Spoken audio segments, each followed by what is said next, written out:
बिस्मिल्लाहिर्रहमानिर्रहीम। अस्सलाम वालेकुम रिस्पेक्टेड व्यूअर्स। जैसे कि आप सब जानते हैं कि एसएसटी का टेस्ट है और जो है सब लोग इसकी तैयारी में लगे हुए हैं। तो मैं आपसे कुछ शेयर करूंगी बायोलॉजी के अकॉर्डिंग कुछ बेसिक जो चीज़ें हैं, क्वेश्चंस रिपीट हुए हैं बायोलॉजी के, जो कि इंशाल्लाह आपको इस टेस्ट में बहुत ज़्यादा हेल्प करेंगे। तो तो जैसे कि आपको पता है कि हम जो है बायोलॉजी के बारे में डिस्कस कर रहे हैं, ठीक है। बायोलॉजी जो है स्टडी ऑफ लिविंग थिंग्स है। जैसे कि मैंने आपको यहाँ पर बताया कि आप बायोलॉजी को इस तरह से भी कह सकते हो, स्टडी ऑफ लाइफ या स्टडी ऑफ लिविंग थिंग्स, ठीक है। लिविंग थिंग्स की जगह आप लिविंग ऑर्गेनिज़म, अगर आपके सामने है लिविंग ऑर्गेनिज़म, और आप जो हो लिविंग बीइंग्स, इन वर्ड्स को भी यूज़ कर सकते हो। ऐसा नहीं है कि भाई बायोलॉजी स्टडी ऑफ लाइफ है तो आप लाइफ को ही डन करें, आपके सामने ये ऑप्शंस हैं तो आप इनके ऊपर टिक नहीं कर रहे। अगर इन केस के इनमें से कोई ऑप्शन आपके सामने है, लाइफ नहीं है, तो आप इनके ऊपर भी टिक कर सकते हैं। ठीक हो गया, ओके।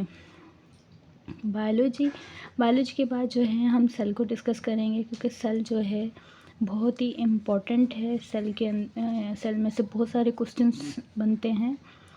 तो जैसे कि आपको पता है सेल क्या है, बेसिक यूनिट है लाइफ का, बेसिक यूनिट ऑफ लाइफ या लिविंग थिंग, ठीक है। Living organism, living beings. इसके अलावा जो है आपको पता है कि सेल जो है, सेल की 2 टाइप्स हैं, 2 टाइप्स ऑफ सेल। अच्छा, स्टूडेंट्स अक्सर कहते हैं कि 2 टाइप्स ऑफ सेल है, यूनिसेल्यूलर और मल्टी सेल्यूलर। तो एक्चुअली यूनिसेल्यूलर और मल्टी सेल्यूलर सेल की टाइप्स नहीं है। सेल की 2 टाइप्स है। Number 1 prokaryotic, number 2 eukaryotic. अक्सर जो स्टूडेंट्स होते हैं वो क्या करते हैं कि यूनिसेल्यूलर और मल्टी सेल्यूलर को डन करते हैं, बट जो है सेल की जो टाइप्स हैं वो प्रोकैरियोटिक और यूकैरियोटिक है। यूनिसेल्यूलर और मल्टी सेल्यूलर जो हैं वो सेल के नंबर की बेस के ऊपर वो टर्मिनोलॉजी यूज़ की जाती है। नाउ प्रोकैरियोट्स मीन्स फॉल्स या बिफोर, कैरियोटिक मीन्स न्यूक्लियस, ठीक है। तो ये जो प्रोकैरियोटिक ऑर्गेनिजम्स होते हैं उनके सेल के अंदर जो न्यूक्लियस होता है ना, फॉल्स न्यूक्लियस का मतलब कि उसका शेप प्रॉपर नहीं होता, ठीक है। इर्रेगुलर शेप होता है, जैसे कि ये है। अभी ये सेल बना तो इसके अंदर इस तरह का शेप हो सकता है, थोड़ी टाइम बाद ये अपना शेप चेंज कर सकता है। तो ये जो इस तरह की कंडीशन अपेयर हो रही है, इसको आप क्या बोलोगे कि इसका जो न्यूक्लियस है वो फॉल्स न्यूक्लियस है। लेकिन जो यूकैरियोटिक होते हैं, यूकैरियोटिक के अंदर जो सेल बनता है उसके अंदर क्या होता है, प्रॉपर न्यूक्लियस बनता है। अब ये सेल बनने के बाद ये जो न्यूक्लियस है ये इसी तरह से, मतलब कि इसका प्रॉपर शेप होगा। और ये सेल जो है 2 दिन तक है, ये 10 दिन तक है, या सालों तक है, तो इसका न्यूक्लियस प्रॉपर ही इस तरह से रहेगा। अच्छा, जो यूकैरियोटिक ऑर्गेनिजम्स होते हैं उनके न्यूक्लियस को बनाने के पीछे जो है रेस्पॉन्सिबल कौन होते हैं, न्यूक्लियर मेम्ब्रेन। न्यूक्लियर मेम्ब्रेन के अलावा जो है यहाँ पर न्यूक्लियोप्लाज्म होता है और न्यूक्लियोलस।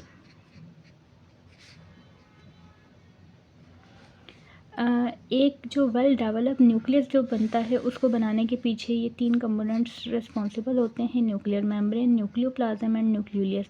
ये तीनों कंपोनेंट्स होते हैं ये प्रोकैरियोटिक के अंदर एब्सेंट होते हैं, ठीक है। तो इस वजह से इनका जो न्यूक्लियस है वो इरेगुलर होता है और इनका जो न्यूक्लियस है वो प्रॉपर होता है। अच्छा, अभी अब हमें कैसे पता चलेगा कि भाई प्रोकैरियोटिक कौन है और यूकैरियोटिक कौन है। तो जो प्रोकैरियोटिक यानी जिनके पास फॉल्स न्यूक्लियस है वो 2 ही ऑर्गेनिजम्स हैं। Number 1 bacteria and number 2 cyanobacteria, okay. तो प्रोकैरियोटिक ऑर्गेनिज्म बैक्टीरिया और साइनोबैक्टीरिया, इन दोनों के अलावा कोई और प्रोकैरियोटिक ऑर्गेनिज्म नहीं है, ठीक है। और ये दोनों ही क्या हैं, इनके पास जो सेल है उनका जो नंबर है वो क्या है, यूनिसेल्यूलर, यानी कि ये एक सेल वाले हैं, unicellular. Uni means 1, cellular means cell, यानी कि बैक्टीरिया और साइनोबैक्टीरिया दोनों जो हैं both are single celled organism, तो इसलिए ये प्रोकैरियोटिक यूनिसेल्यूलर हैं, ठीक है। उसके बाद जो यूकैरियोटिक ऑर्गेनिजम्स होते हैं ना, यूकैरियोटिक में जो यूनिसेल्यूलर भी होते हैं, आप देख सकते हैं कि यूकैरियोटिक यूनि भी आपको मिलेंगे और मल्टी सेल्यूलर भी मिलेंगे। यूकैरियोटिक यूनिसेल्यूलर लाइक जो प्रोटोजोआ होते हैं, ठीक है, उनमें आप अमीबा ले लो, पैरामीशियम हो गया, इस तरह से। और जो यूकैरियोटिक मल्टी सेल्यूलर होते हैं, यूकैरियोटिक मल्टी सेल्यूलर में जो ऑर्गेनिजम्स आते हैं लाइक प्लांट्स हो गए जो कि हमें दिख रहे हैं, इनके पास वेल डेवलप न्यूक्लियस होता है। इसके साथ साथ जितने भी एनिमल्स हैं, हम ह्यूमन बींग्स भी इन एनिमल्स के अंदर कंसिडर होते हैं अकॉर्डिंग टू बायोलॉजी। इसके अलावा फंजाई है, ठीक है, तो ये हो गया। ये लोग कौन है? यूकैरियोटिक मल्टी सेल्यूलर हैं। यूकैरियोटिक यूनिसेल्यूलर में अमीबा, पैरामीशियम ये लोग आ जाते हैं। तो आपको समझ आया कि सेल की 2 टाइप्स होती हैं, प्रोकैरियोटिक और यूकैरियोटिक। सेल को डिस्कवर करने वाले जो साइंटिस्ट थे वो रॉबर्ट हुक थे। तो ये थोड़ी सी मैंने आपके सामने सेल को डिस्कस किया ना। अब कुछ MCQs हैं यहाँ पर, थोड़े से आप देख सकते हैं कि ये मैंने आपके लिए MCQs लिखे हैं। होप कि आपको समझ आएगा। बहुत बहुत ही सिंपल और इम्पॉर्टेंट MCQs हैं, जैसे कि बेसिक यूनिट ऑफ लाइफ। तो कौन सा जो है कंपोनेंट है जो कि सेल का बेसिक यूनिट है? तो आपको पता है कि इसमें जो सेल है ये बेसिक यूनिट ऑफ लाइफ है, ठीक है। वाटर भी इम्पॉर्टेंट है, लेकिन यहाँ पर आपने किसको चूज़ करना है? सेल को। टिश्यू को नहीं चूज़ करना, शुगर को नहीं करना है। ये भी, शुगर भी बहुत इंपॉर्टेंट है सेल मतलब लाइफ के लिए, बट यहाँ पर जो मेन कंपोनेंट होगा वो क्या होगा? सेल, बेसिक यूनिट होगा। ओके, नेक्स्ट है हमारे पास the term cell was given by. तो जो सेल जो टर्म है वो किसने डिस्कवर किया है, किसने दिया? तो सबसे पहले सेल को डिस्कवर करने वाले ये रॉबर्ट हुक थे, ठीक है। एक रॉबर्ट ब्राउन भी होता है, अक्सर लोग यहाँ पर भी कंफ्यूज होते हैं, वो रॉबर्ट ब्राउन पे टिक कर देते हैं, बट रॉबर्ट ब्राउन ने न्यूक्लियस को डिस्कवर किया था और रॉबर्ट हुक ने सेल को डिस्कवर किया था। The cell is not applied for. अच्छा, ये बहुत इंपॉर्टेंट MCQs है, ये बार बार रिपीट हुआ है ये क्वेश्चन, आप देख सकते हैं कि कहा गया है कि the cell is not applied for, यानी कि कौन सा ऐसा ऑर्गेनिज्म है, 4 ऑप्शन है आपके सामने, इनमें से कौन सा ऑर्गेनिज्म है जिसके पास सेल ही नहीं है, ठीक है। तो क्या अल्जाई, जिसको हम काई कहते हैं, बैक्टीरिया, वायरस, फंजाई। तो अल्जाई और फंजाई जो होते हैं ये यूकैरियोटिक मल्टीसेल्यूलर में कंसिडर होते हैं। बैक्टीरिया प्रोकैरियोटिक है, यूनिसेल्यूलर है, तो इनके पास तो सेल होता है, बट ये जो वायरस है ना ये नॉन सेल्यूलर है, यानी इसके पास सेल नहीं है, ठीक हो गया।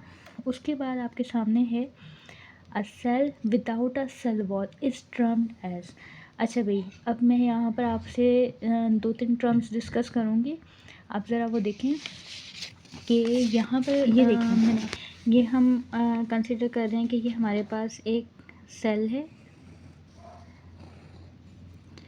अच्छा, ये जो सेल है ना, इस सेल के अंदर क्या मिलेगा आपको? सबसे पहले यहाँ पर न्यूक्लियस होता है, ठीक है, और इस न्यूक्लियस के साथ साथ ये न्यूक्लियस के साथ साथ यहाँ पर जो अराउंड द न्यूक्लियस जो है ना, ये क्या है? आपको यहाँ पर इसका साइटोप्लाज्म मिलेगा। तो ये 4 मेन कंपोनेंट होते हैं जो एक सेल को बनाते हैं, न्यूक्लियस, साइटोप्लाज्म। अच्छा, जब सेल के अंदर न्यूक्लियस बन गया, सेल के अंदर साइटोप्लाज्म बन गया, तो इन दोनों को मिलाकर बोलते हैं ये सेल का प्रोटोप्लाज्म है। क्या है? प्रोटोप्लाज्म। अच्छा भाई, ये जो प्रोटोप्लाज्म होता है इसको जो है हम लिविंग मटेरियल ऑफ सेल कहते हैं, लिविंग मटेरियल ऑफ सेल, ठीक है। तो प्रोटोप्लाज्म पूछा जा सकता है भी प्रोटोप्लाज्म कैसे बना? तो साइटोप्लाज्म और न्यूक्लियस को कंबाइन कर कर हम प्रोटोप्लाज्म कहते हैं। प्रोटोप्लाज्म क्या है? Living material of cell. देखें ये बात क्यों कर रहा है कि ये जो न्यूक्लियस है ना, ये क्या है? Brain of cell. मतलब कि न्यूक्लियस का क्या काम है? ये सेल से सेल की जो भी एक्टिविटीज़ हैं उनको कंट्रोल करने के पीछे किसका हाथ है? न्यूक्लियस का हाथ है। अब आप ये साइटोप्लाज्म देखें कि साइटोप्लाज्म के अंदर डिफरेंट ऑर्गेनेल्स प्रेजेंट होते हैं।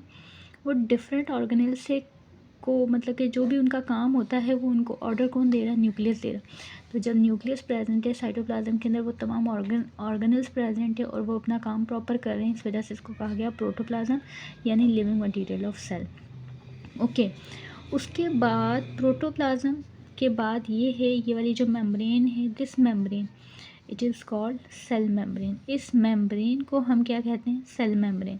तो अब आप देखें कि आपने जब सेल मेम्ब्रेन को ऐड करवा दिया किसके साथ, प्रोटोप्लाज्म के साथ। अब आपने पहले साइटोप्लाज्म और न्यूक्लियस को कंबाइन किया तो आपने प्रोटोप्लाज्म कहा।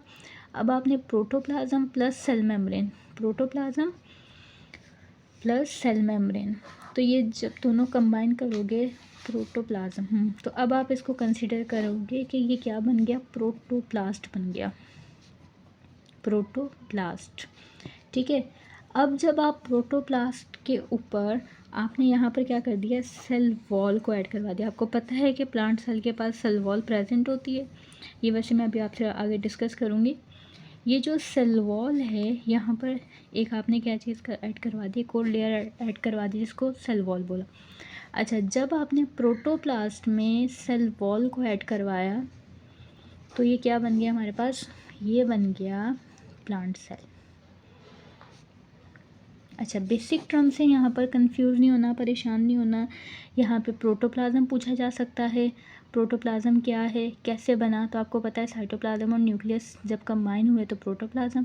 आपसे प्रोटोप्लास्ट पूछा जा सकता है कि प्रोटोप्लास्ट क्या है, तो आपको पता होना चाहिए सेल मेम्ब्रेन और प्रोटोप्लाज्म मिलकर क्या बना रहे हैं, प्रोटोप्लास्ट। प्रोटोप्लास्ट और सेल वॉल जब आपस में कंबाइन हुए तो क्या बन गया, प्लांट सेल बन गया। अब एक एमसीक्यूज है, उसमें क्या पूछ रहा है कि सेल वॉल को हटा दो, ठीक है, जब सेल वॉल रिमूव कर दिया तो प्लांट के अंदर क्या रह जाएगा, मतलब कि वो जो सेल है उसको हम क्या कंसीडर करेंगे। तो ये देखेंगे एमसीक्यूज है आपके सामने, कह रहा है कि a cell without a cell wall is termed as, कि एक सेल है लेकिन वो क्या है, without a cell wall, is termed as tonoplast, protoplast, symplast या एपोप्लास्ट।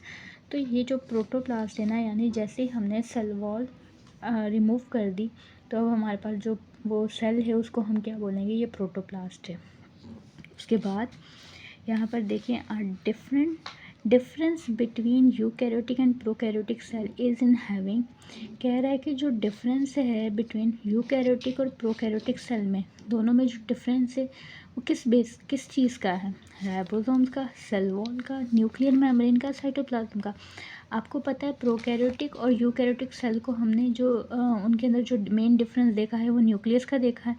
तो यानी हम यहाँ पर ये न्यूक्लियर मेम्ब्रेन को शो करेंगे। उन्होंने डायरेक्ट न्यूक्लियस नहीं दिया, उन्होंने न्यूक्लियर मेम्ब्रेन को यहाँ पर शो कर दिया। और न्यूक्लियर मेम्ब्रेन क्या है, ये वही कंपोनेंट है जो न्यूक्लियस को बनाता है। तो जब ये मेन कंपोनेंट है जो इन दोनों को क्या करेगा, डिफ्रेंशिएट करेगा। ठीक है।